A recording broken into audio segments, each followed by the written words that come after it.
The pressure of the first big game you're working on, all of a sudden it's a thing that's like, you really can't talk about it to anyone. I was coming to work with butterflies each day. Whew, this is by far the biggest thing I've ever worked on. And I try not to let it go to my head and try not to like get too in the clouds about it. My parents have wondered what I have been working on for the longest time. It's always like 2 questions that come out. It's like, 1, are you still employed? And 2, can you tell me what you're working on? My brother's a big fan, so like this is like a big secret I had to keep from him. I don't even know what to say. Hey, look, I'm working on KSP 2.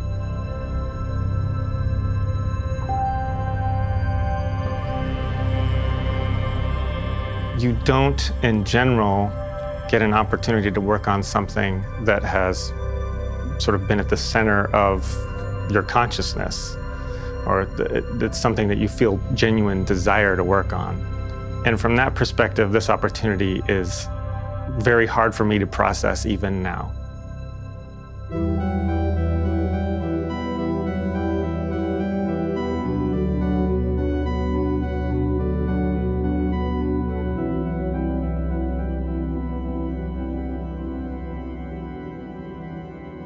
I think for me, I've always had a space fascination. So the idea of working on this game really speaks to me because I can go there and do these things that I couldn't before. I'm an explorer at heart.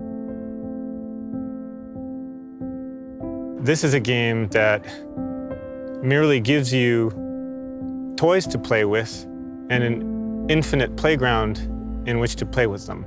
And the things that you create, the problems that you solve, they can be as challenging as you want them to be. I haven't yet found the upper limit of what you can do, even in the original game. And we're expanding it times 1,000. KSP has always been a fascinating game to me. There are very few games that have been able to take science and turn it into something that's truly fun. There is nothing like Kerbal Space Program. That first moon landing I got, when I actually achieved it and designed a rocket that could do it under my own power, there was a sense of achievement and satisfaction that I had never gotten anywhere else. My experience with the game was, after playing it for a little while, I accidentally learned a lot about physics and about orbital mechanics and about the history of rocketry and about the way rockets work. And I learned it all by accident. We're building a platform. We want to make sure that really everything that we do, the community is able to do. I've always been a fan of developers that share their process and interact with the community, have forums, have Reddit posts, and Kerbal Space Program has consistently over the last 8 years been responsive to community feedback and gone back and forth with them on designing things. That's the reason why I'm in this industry. I wouldn't have become a game developer if it wasn't for developers inspiring me and sharing their experiences and their work.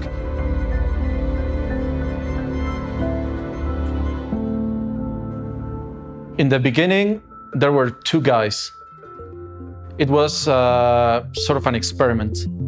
Back then, we worked on every new release, thinking it may be the last. We had no idea it would explode the way it did. When someone in the community says, this is the best game ever made, that means a lot for us. We're just trying to keep it going and trying to make it even better. The community is very strong. They know everything about the game. A very important part of the game is done thanks to the community. They always surprise us with the things they come up with, what we give to them, and they give back to us. It's so big and so important. I mean, the community lives it and feels it and loves it. Half of the fun about Kerbal is failing. When you start playing KSP, you would most likely crash the first time. You will learn through failing, but each time you will get a bit further and further away. And there's always this great reward that is you being able to do something by yourself without anyone teaching you. Kerbal Space Program is one of the most scientifically motivated games in history.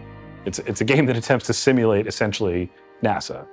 So Nate's asking me questions like we were at a conference together. So I go to conferences to learn about the details of the formation and evolution of planetary systems and kind of what are the limits of the future space telescopes and things that we're going to build. And he's asking me, so how come planets, how come these types of planets form this far out and those don't? And how close can planets actually orbit together? And how is their composition affected by tidal distortion? I mean, these are questions that you need to run large-scale simulations to figure out the answer to, and we still don't know astrophysically. We're trying to observe these things. So he's exactly the right sort of person to lead an effort to take something realistic and turn it into something fun. We've had quite some arguments over email about how close can these planets be together? Is that crater really physical? Can a methane lake really exist at that distance from the star? All this kind of stuff. And I kind of want to know why he's asking these questions. Can a gas giant theoretically be stripped down to its core by a stellar event of any kind? Do they even have a core? So there is a story that we can tell around high-speed oblique collision, recent, so that there hasn't been an opportunity for this lava to cool. Normal stars in the main sequence have a specific temperature and brightness. And we believe from observations that essentially those two are locked together, they're codependent. I mean, that was a light bulb moment, right? There's something I've never seen in popular media. Have you? The big ring system? Well, no, the notion that a young star system might be full of ringed planets. I've never heard that in my entire life. People barely talk about young star systems at all.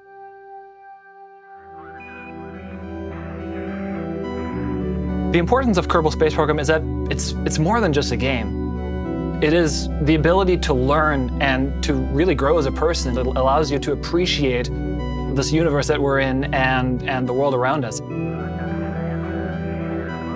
When I was thinking back to my first experience with Kerbal Space Program, the thing that I think appealed to me most about the experience, and I didn't realize it at the time, was that it's inherently optimistic, that you're creating something from nothing. You're creating a space program. You're essentially, in our game, creating a civilization that spans multiple solar systems. And I can't think of anything else that's that optimistic right now in popular culture. KSP-1 is the exploration of our nascent space program up to modern day, and KSP-2 explores the near-ish future of what this could be. Dr. Robert Zubrin talks about how we view the year 1492. There's a bunch of stuff that happened that year, but we only remember one thing that happened that year because it had immense material impact on our current lives.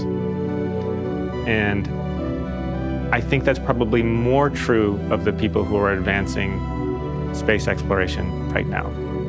We're going to be naming landmarks after the people who are currently advancing that quest.